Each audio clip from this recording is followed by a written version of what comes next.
तर नमस्कार मंडळी. तर बघू शकतात आज आम्ही आमच्या दिदीच्या जुन्या घरी आलो होतो. तर बघू शकतात सर बाजूला हे बघा, अशा घरामध्ये राहत होते आमची दिदी. पहिले अशा चाळीमध्ये राहत होते, झोपडपट्टी एरियामध्ये.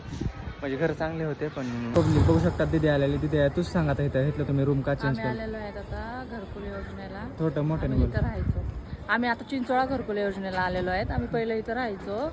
इथले एकदा घर बघून घ्या अवस्था. इथले घर दाखवलेत मी त्यांनी. हां, काहीच नाही, इथं कामाची व्यवस्था नव्हती, नसते तोडणं बी लागले नसते. हा झोपडपट्टी रे, आम्ही पहिलं त्या झोपडपट्टीत राहायचो ना. जाताना तुम्हाला ती झोपडपट्टी बी दाखवून देऊ. त्या झोपडपट्टीतून ते घर तुटून आम्हाला हे घर भेटलेले होते. मग आम्ही इथं राहायला आलेलो. इथं पण मी लई वर्ष काढलेत, असं काही नाही की इथं हे घर माझं फर्स्ट, माझी पहिली लक्ष्मी आहे हे घर. इथं पण आमचा पहिल्यांदा संसार आम्ही थाटवला होता, वेगळं निघलो होतं तेव्हा आम्ही इथं राहायला आलेलो. आम्ही इथं राहिलो खूप दिवस. मी इथं MIDC मध्ये काम केलं, कंपनीमध्ये. मग त्याच्यानंतर नवऱ्याने बिझनेस स्टार्ट केला. आता कसा आहे बिझनेस तुमचा? आता व्यवस्थित आहे. किती प्लॉट घेतले तुम्ही त्या अपार्टमेंटमध्ये? 2.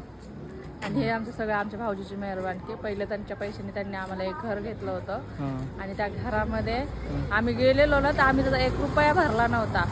आता त्याचे हप्ते भरतोय आम्ही. पण जे त्यांनी भरले होतं ना, काय EMI वर घेतलं होतं ते आधी काय लागतात पैसे, ते त्यांनी भरलेले. आम्हाला असे म्हणले नव्हते की मी घर घेतलंय तुम्ही माझ्या घरात राहताय. अजिबात असं आम्हाला कधी फील नाही झालं. एखादा भाव असतो तुम्हाला इथे सोडून गेला असता. हो बरोबर, तिथंच सोडला असतं, सडा बांधला असता. आमचे लेकर आता भेडले असते डाकू सारखे. सगळे तुमच्यावर हो. आणि आम्ही त्या घरावरती त्या घरात राहून त्या घरात आता EMI फेडलंच, म्हणजे फेडतोय. आणि दुसरं घर घेतो त्याच ह्याच्यामध्ये 2 BHK.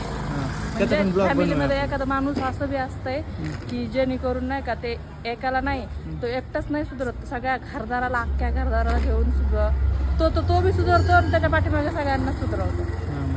असं एखादा दुसरा असला तर म्हणला तुमचं बघा, मी माझं बघतो. पण त्यांनी तसं नाही केलं, आम्हाला बी घेऊन गेले.